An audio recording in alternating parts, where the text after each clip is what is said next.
think about a key that God has given us in His Word, through which we can break through many prison doors. It's the key of praising God. हम उस चाबी को देखना चाहते हैं जो परमेश्वर ने हमें उसके वचन में दी है, जिसके माध्यम से हम कई कारावास के दरवाजे खोल सकते हैं। परमेश्वर की स्तुति करना वह चाबी है। Today we want to look at a very important part of the Christian life, which is often misunderstood and in most cases not understood at all. इस अध्ययन में हम मसीह जीवन के एक बहुत ही महत्वपूर्ण हिस्से को देखेंगे जिसे अक्सर गलत समझा जाता है और ज्यादातर मामलों में बिल्कुल भी नहीं समझा जाता है। And I want to begin with reading a verse in Psalm 106 and verse 12. मैं भजन संगीता 106 अध्याय में से एक वचन पढ़कर शुरुआत करना चाहता हूँ। Here it says concerning the Israelites who saw the Egyptians drowned in the Red Sea. यहाँ इजरायलियों के बारे में कहा गया है जिन्होंने मिस्रियों को लाल सागर में डूबते देखा था। Then they believed God's words and they sang His praise. तब उन्होंने परमेश्वर के वचन पर विश्वास किया और उन्होंने उसकी स्तुति गाई। Notice there the connection between faith and praising God. विश्वास और ईश्वर की स्तुति के बीच संबंध पर ध्यान दे। वहां पर We could say that when a man has faith, he will praise God. हम कह सकते हैं कि जब किसी व्यक्ति में विश्वास होगा तो वह ईश्वर की स्तुति करेगा। But when a man has unbelief, when he does not believe God's word or God's promise, then he will grumble and complain and murmur and criticize and find fault and be dissatisfied and discouraged and depressed. परंतु जब किसी व्यक्ति में अविश्वास होता है, जब वो परमेश्वर के वचन या परमेश्वर के वादे पर विश्वास नहीं करता है, तो वो बड़बड़ाएगा, शिकायत करेगा, कुड़कुड़ाएगा, आलोचना करेगा और दोष ढूंढेगा और अंत असंतुष्ट और उदास और निराश होगा। So if these things that I just mentioned are found in your life, it would indicate that even if you think you believe in God and in Jesus Christ, you don't really believe. Because if you believe His words, यदि इनमें से कोई भी बात आपके जीवन में पाई जाती है तो यह संकेत देगा कि भले ही आपको लगता है कि आप ईश्वर और यीशु मसीह में विश्वास करते हैं, लेकिन आप वास्तव में विश्वास नहीं करते, क्योंकि यदि आप उनके वचनों पर विश्वास करते हैं you will sing His praise. तो आप उनकी स्तुति गाएंगे। You will never have a complaint in your life concerning anything if you believe in God and in His promises. यदि आप ईश्वर और उसके वादों पर विश्वास करते हैं तो आपको अपने जीवन में कभी भी किसी बात के बारे में शिकायत नहीं होगी। Now the Israelites mentioned here in Psalm 106, they could praise God only after God had destroyed their enemies, those Egyptians, before their eyes. अब भजन 106 में उल्लिखित इजराइल परमेश्वर की स्तुति तभी कर सके जब परमेश्वर ने उनके शत्रुओं, उन मिस्रियों को उनकी आंखों के सामने नष्ट कर दिया था। Today we live by faith. The Old Testament people, like the Israelites, they lived by sight. आज हम विश्वास से जीते हैं, लेकिन पुराने नियम के लोग इजरायलियों की तरह रूप देखकर जीते थे। To live by sight means that they would see something happen before them, a miracle that God did for them, and only then could they believe. रूप देखकर जीने का अर्थ है कि वे अपने सामने कुछ घटित होते देखेंगे, एक चमत्कार जो परमेश्वर ने उनके लिए किया, और केवल तभी वे विश्वास कर सकते थे। It says here in this verse we read, after all their adversaries were drowned in the Red Sea, verse 11, then when not one of them was left, then they believed God's words. पिछले वचन में हमने पढ़ा कि उनके सभी विरोधी लाल समंदर में डूब गए। वचन 106:11 में हम पढ़ते हैं, जब उनमें से एक भी नहीं बचा तो उन्होंने परमेश्वर के वचनों पर विश्वास किया। That's living by sight.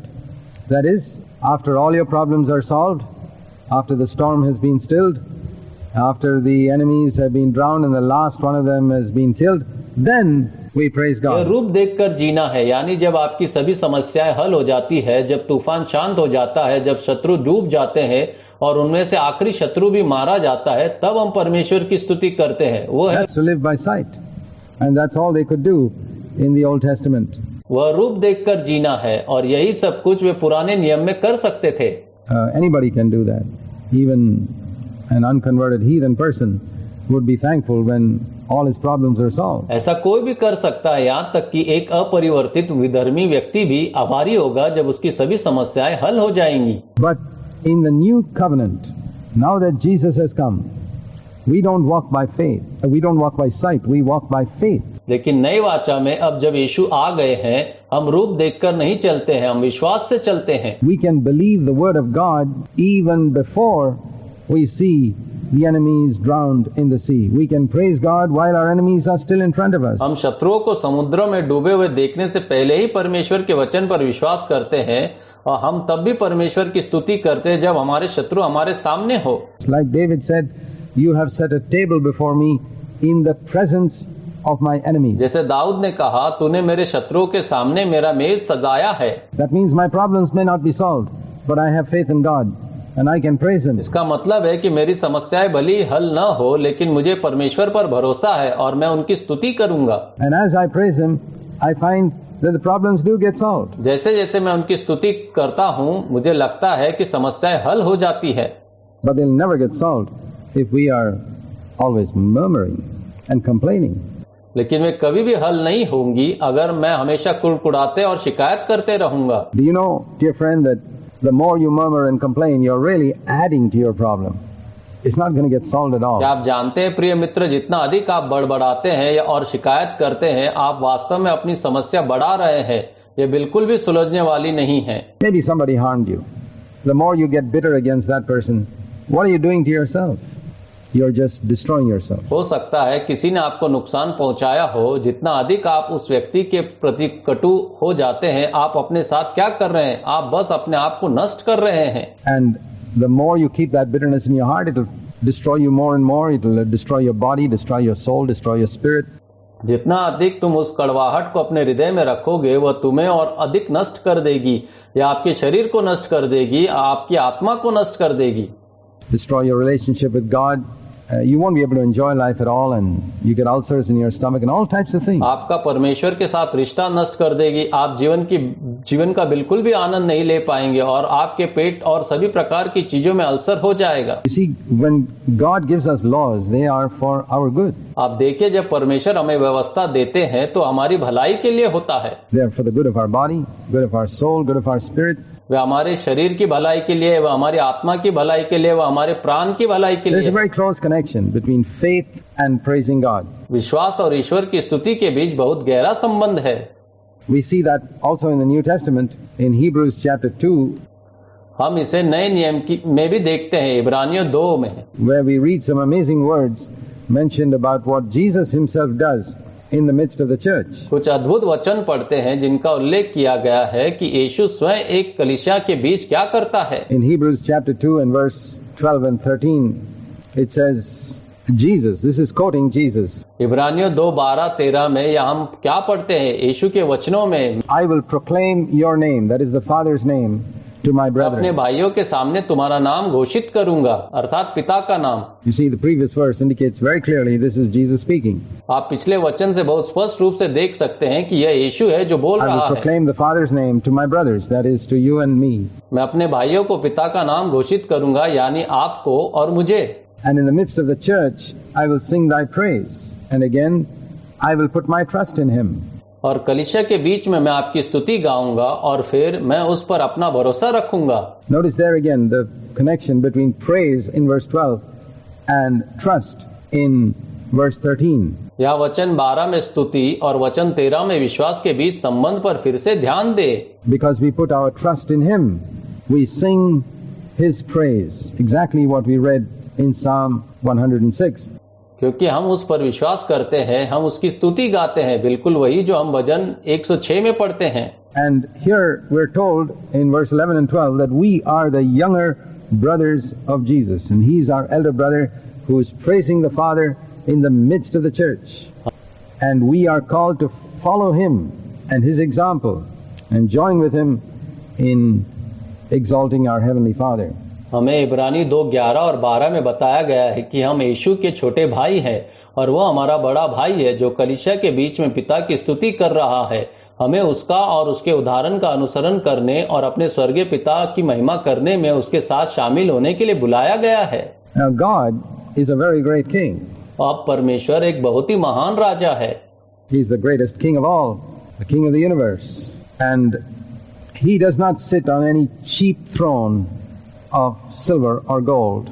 वो सभी में सबसे महान राजा है, आकाश मंडल का राजा है, इसलिए वो चांदी या सोने के किसी सस्ते सिंहासन पर नहीं बैठता है। Such thrones would be too cheap for him.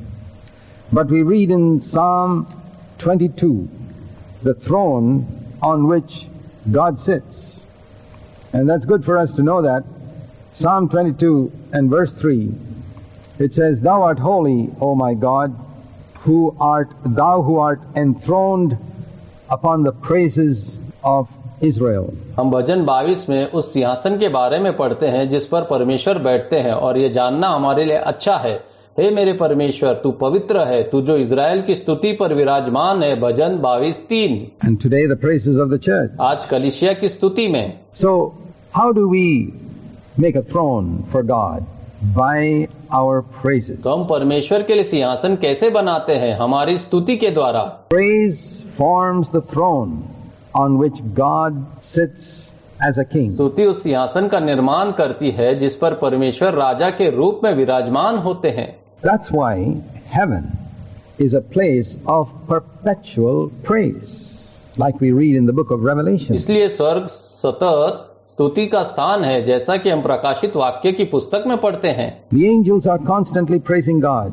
That's the throne on which God sits. स्वर्गदूत लगातार ईश्वर की स्तुति कर रहे हैं, वह सिंहासन है जिस पर परमेश्वर विराजमान है। And when the Holy Spirit comes into our hearts, He brings heaven down into our hearts, and we can prepare a throne of praise for our God to be enthroned upon in our hearts, in our homes, and in the church. जब पवित्र आत्मा हमारे हृदय में आता है तो वह हमारे हृदय में स्वर्ग लाता है।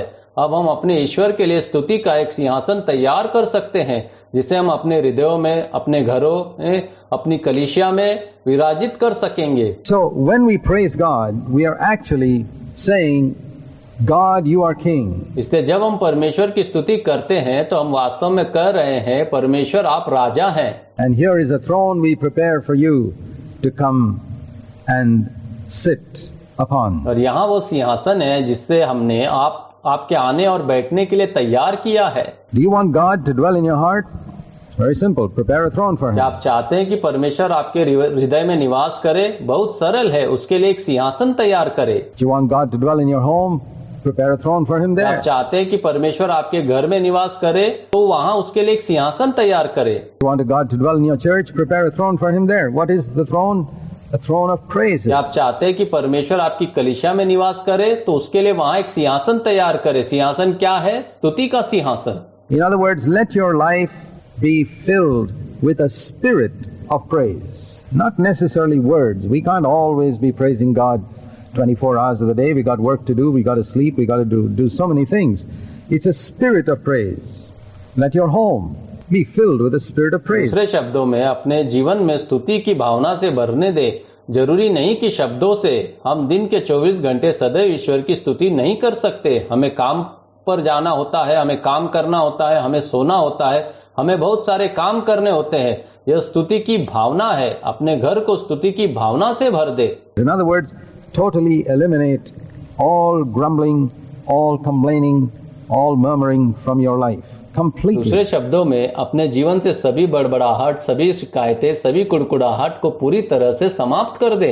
Because that destroys the throne on which God is supposed to क्योंकि sit. यह उस सिंहासन को नष्ट कर देता है जिस पर परमेश्वर को बैठना चाहिए। On the other hand, when you grumble and complain or get angry and lose your temper and get irritated, you are actually preparing a throne for Satan. दूसरी ओर जब आप बड़बड़ाते हैं और शिकायत करते हैं या क्रोधित होते हैं और अपना आप खो देते हैं और चिढ़ जाते हैं, तो आप वास्तव में शैतान के लिए सिंहासन तैयार कर रहे हैं। So we see two thrones that you can make in your life, in your home. तो आप देखिए दो सिंहासन जो आप अपने जीवन में, अपने घर में बना सकते हैं। One is a throne of praise, giving thanks to God always for all things in the name of Jesus Christ. एक है स्तुति का सिंहासन, यीशु मसीह के नाम पर सभी बातों के लिए हमेशा परमेश्वर का धन्यवाद देना। A throne on which God will sit.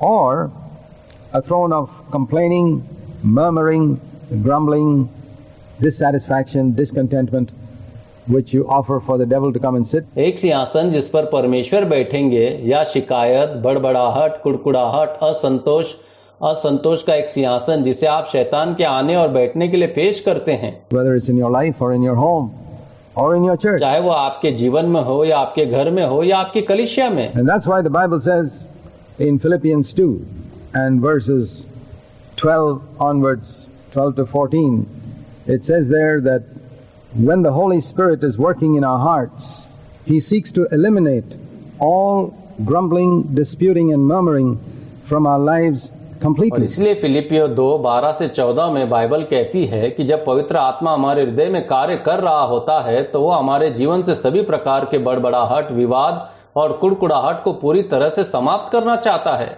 Because He wants to prepare a throne in our hearts for our Heavenly Father. क्योंकि वो हमारे स्वर्गीय पिता के लिए हमारे हृदय में एक सिंहासन तैयार करना चाहता है। That's what the Holy Spirit has really come पवित्र for. आत्मा वास्तव में इसीलिए आया है। You know, we've lived all our lives with our own self sitting on the throne in our hearts. That means we listen to self. Whatever self wants, we आप do. जानते हैं हमने अपना सारा जीवन अपने आप को अपने हृदय के सिंहासन पर बैठाकर बिताया है, अर्थात हम स्वयं की सुनते हैं, जो स्वयं चाहता है हम वही करते हैं, जो स्वयं को अच्छा लगता है। Whatever He likes, we do. We please ourselves, we live for ourselves, we want to enjoy ourselves. And then one day we say, Jesus Christ comes into our heart. But what place do we give Him in our हम heart? स्वयं को प्रसन्न करते हैं, हम अपने लिए जीते हैं और हम स्वयं का आनंद लेना चाहते हैं, और फिर एक दिन जब कहते हैं कि प्रभु यीशु हमारे हृदय में आया है तो हम उसे अपने हृदय में क्या स्थान देते हैं? He's not going to come in like a visitor or a guest. But many Christians treat Him like that, you know. वह एक आगंतुक या मेहमान की तरह नहीं आने वाला, लेकिन कई मसीह उसके साथ ऐसा व्यवहार करते हैं। आप जानते हैं How can you prepare a throne for Christ, for God in your heart? मसीह के लिए सिंहासन कैसे तैयार कर सकते हो? परमेश्वर के लिए आपके हृदय में। This is how we do it. By praising Him under all circumstances. आप इसे इस प्रकार कर सकते हैं, सभी परिस्थितियों में उसकी स्तुति करके। And in the New Testament, we can do that. You see, in the Old Testament, they couldn't praise God all the time because नए नियम में हम ऐसा कर सकते हैं। आप देखिए पुराने नियम में वह हर समय स्तुति नहीं कर सकते थे, क्योंकि first of all, the Holy Spirit was not dwelling in people's hearts in those days. And there was no guarantee that God would make everything work together for their good. सबसे पहले पवित्र आत्मा उन दिनों लोगों के हृदय में निवास नहीं कर रहा था, और दूसरी बात यह थी कि इस बात की कोई गारंटी नहीं थी कि परमेश्वर सब बातों में मिलकर उनकी भलाई के लिए काम करेंगे। How could you praise God for something when you're not sure whether it's working out for your good?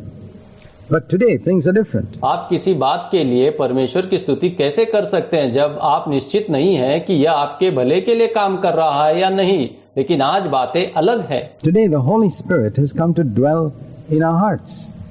He's made that His permanent home. And there He prepares a throne for the Father. आज पवित्र आत्मा हमारे हृदय में वास करने आया है। उसने इसे अपनी स्थायी घर बना लिया है और वहां वो पिता के लिए एक सिंहासन तैयार करता है। And He works in us to deliver us from our sinful nature. वह हमारे पापी स्वभाव से मुक्ति दिलाने के लिए हमारे अंदर कार्य करता है। And He works outside us. We are told in Romans 8:28 that God is working in all the circumstances of our life to make everything work for our और वो good. हमारे बाहर भी कार्य करता है। रोमियो 8:28 में हमें बताया गया है कि परमेश्वर हमारे जीवन की सभी परिस्थितियों में सब कुछ हमारे भलाई के लिए कार्य कर रहा है। Now, if everything is working for your good outside you and inside you, is there any reason for you to have a complaint about anything? Certainly not. अब यदि सब कुछ आपके भले के लिए काम कर रहा है, आपके बाहर और आपके अंदर, तो क्या आपके लिए किसी भी चीज के बारे में शिकायत करने की कोई आवश्यकता है? हरगिज नहीं। Then why don't you give up all complaining and praise God? Here's the answer. Because you don't really believe. तो फिर आप सारी शिकायतें छोड़कर परमेश्वर की स्तुति क्यों नहीं करते? यहाँ उत्तर है, आप वास्तव में विश्वास नहीं करते हैं। You don't really believe what God says in Romans 8:28 that He causes everything to work together for good. आप वास्तव में इस बात पर विश्वास नहीं करते कि रोमियो 8:28 में परमेश्वर क्या कहता है कि वह हर बातों को एक साथ मिलकर भलाई के लिए कार्य करता है। You see, it's only when we believe that word that God is almighty, God is sovereign. आप देखिए, यह केवल तभी होता है जब हम उस शब्द पर विश्वास करते हैं कि ईश्वर सर्वशक्तिमान है, ईश्वर सर्वशक्तिशाली। Look up at the stars sometimes and see how great God is. Do you think it's difficult for Him to handle that small, puny situation that you're कभी facing, कभी सितारों को देखो और देखो कि परमेश्वर कितने महान है। क्या आपको लगता है कि आपके लिए उस छोटी तुच्छ स्थिति को संभालना मुश्किल है जिसका आप सामना कर रहे हैं? maybe a difficult boss or a difficult landlord or some particular problem you're facing. या एक कठिन बॉस या एक कठिन मकान मालिक या कोई विशेष समस्या हो सकती है जिसका आप सामना कर रहे हैं। Do you think that person or that circumstance is too difficult for God to क्या handle? आपको लगता है कि उस व्यक्ति या उस परिस्थिति को संभालना परमेश्वर के लिए बहुत कठिन है? Of course he can handle it. What is there that God can't handle? निस्संदेह वो इसे संभाल सकता है। ऐसा क्या है जिसे परमेश्वर संभाल नहीं सकता? But he can't do that for you till you start praising him. Till you say, Lord, here is the proof of my faith. I praise you. परंतु वो आपके लिए ऐसा तब तक नहीं कर सकता जब तक आप उसकी स्तुति करना शुरू नहीं करते, जब तक आप यह नहीं कहते, हे प्रभु, यह मेरा विश्वास का प्रमाण है, मुझे आपकी स्तुति करनी है। I want to thank you. I want to exalt you. I want to acknowledge that you are on the throne of heaven. And I don't have any complaint about the way people are treating me, about my circumstances, or about anything in my life. मुझे आपको धन्यवाद कहना है। मैं आपकी स्तुति करना चाहता हूँ। मैं यह स्वीकार करना चाहता हूँ कि आप स्वर्ग के सिंहासन पर रहे और मुझे इस बारे में कोई शिकायत नहीं है कि लोग मेरे साथ कैसा व्यवहार कर रहे हैं, मेरी परिस्थितियों के बारे में या मेरे जीवन के किसी भी बातों के बारे में। I believe that you are in total control. Is it enough to say that in words? No. मुझे विश्वास है कि आप पूर्ण नियंत्रण में हैं। क्या ऐसे शब्दों में कहना काफी है? नहीं। We praise him. As we praise him, we acknowledge that God is in total control. That's how we honor him. And when you do that, you will discover how God makes a way for you out of that situation. हम अपने हृदय से आत्मा से उसकी स्तुति करते हैं। जैसे ही हम उसकी स्तुति करते हैं, हम स्वीकार करते हैं कि ईश्वर पूर्ण नियंत्रण में है। इसी तरह हम उसका सम्मान करते हैं। और जब आप ऐसा करेंगे तो आपको पता चलेगा कि परमेश्वर आपके लिए उस स्थिति से बाहर निकालने का रास्ता कैसे बनाते हैं।